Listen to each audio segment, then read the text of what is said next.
When our daughter Nika was diagnosed with diabetes type 1, she was just 2 years old. She went from being a complete healthy child to a child that needed approximately 10 to 12 insulin injections every single day and the same amount of blood sugar tests in her small fingers and small toes. I remember they told me it doesn't hurt, she'll get used to it. Unfortunately, that is not the case. When you're 2 years old, you do not understand why you need to do all of this. Today, Nika is 8 years old, and you can't tell by just looking at her that she has this diagnosis. She looks like any other child, but that is not the case. Nothing will ever be the same. Diabetes type 1 is one of the oldest diseases that we have, but still we don't have a cure. As a mother, I think we need to find easier ways of living with the diagnosis, and one way is getting the help from a diabetic alert dog. The bond between humans and dogs is truly amazing. Not only are dogs said to be a man's best friend, they can also save lives.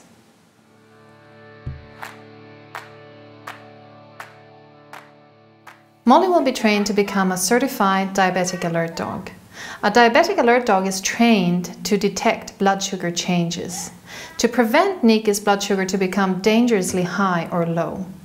The dog's nose is so sensitive it can send an alert even before Nika is actually high or low. A diabetic alert dog will learn to get help if needed 24 hours a day. We started training Molly at the age of 4 months together with SOS, the Swedish Service and Hearing Association.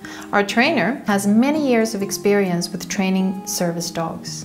SOS is a part of ADEU, Assistance Dogs Europe, which means that Molly is trained according to the international standard.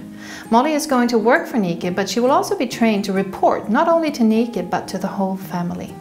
In Sweden, the dogs start the official training program within SOS earliest at the age of 1, but should not be older than 3. But before the dog can start, it has to be examined by a vet so that she has no breed-related diseases and has to have X-rays of the hips and elbows performed.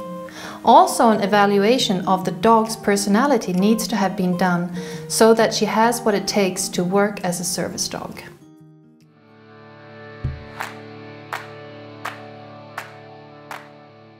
SOS believes that the breed does not matter when choosing a dog.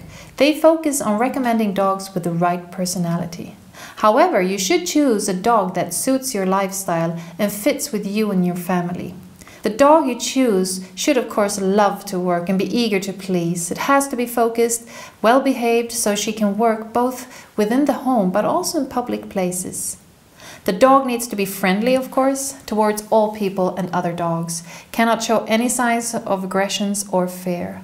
Also, you want to select a dog that has a great deal of confidence and that is curious by nature.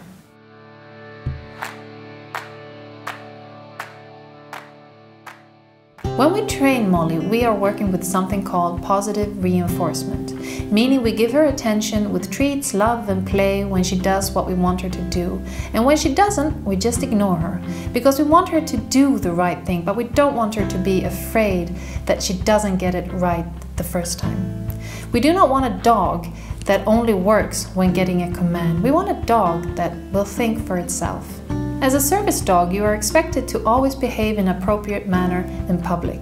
Therefore, these dogs are trained to go from full power playing outside to settling down and relaxing very quickly when needed, so-called on and off training. We naturally train Molly in all kinds of different environments, as she will need to be comfortable in various places that Nika in the future will need her in. Different loud noises, grounds, all kinds of people and other animals we let her get acquainted to. Everyday obedience is something we started to train Molly from day 1. We train her to be responsible and tidy up her toys, but also to pick up everything we drop. Getting help is something we train Molly. We train her to be persistent and not to give up, even if she does not get any attention. For instance, if we are sleeping and Nika is low, we need to be sure that Molly does not give up before she gets our attention. But we also want Molly to be able to find someone other than a family member, if needed, and alert and lead that person directly to Nika. Hide and seek is a fun game, but also a useful skill to teach Molly, who might one day need to find Nike.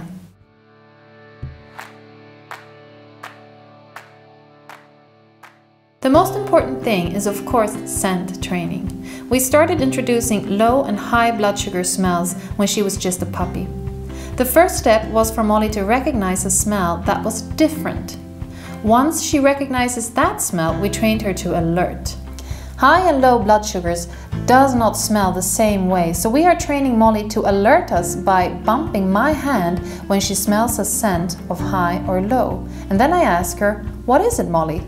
And if Nike is low, she will lay down, and if Niki is high, she will spin around. The purpose of the alert is for Molly to get our attention when she smells a change in the blood sugar. The next step is to train her to, by herself, figure out what to do when she smells a high or a low. She has her own cupboard in our kitchen. Here we train her to bring Niki what she needs based on her current blood sugar level. Most of the training is done when Niki is not around, therefore we keep samples of different scents from Niki in the fridge. We hide these samples so that Molly can alert to us whenever Niki is not at home.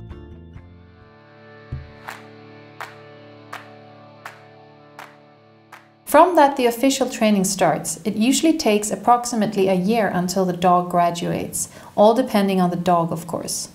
A year after graduation, and then each year during the period that the dog is active service dog, an annual test has to be done.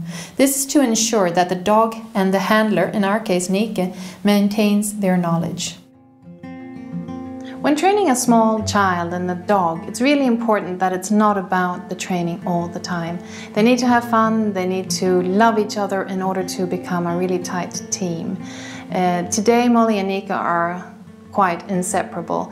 Wherever you find Niki, you can be sure to find Molly. And she's always keeping a close eye on my daughter and keeping her safe.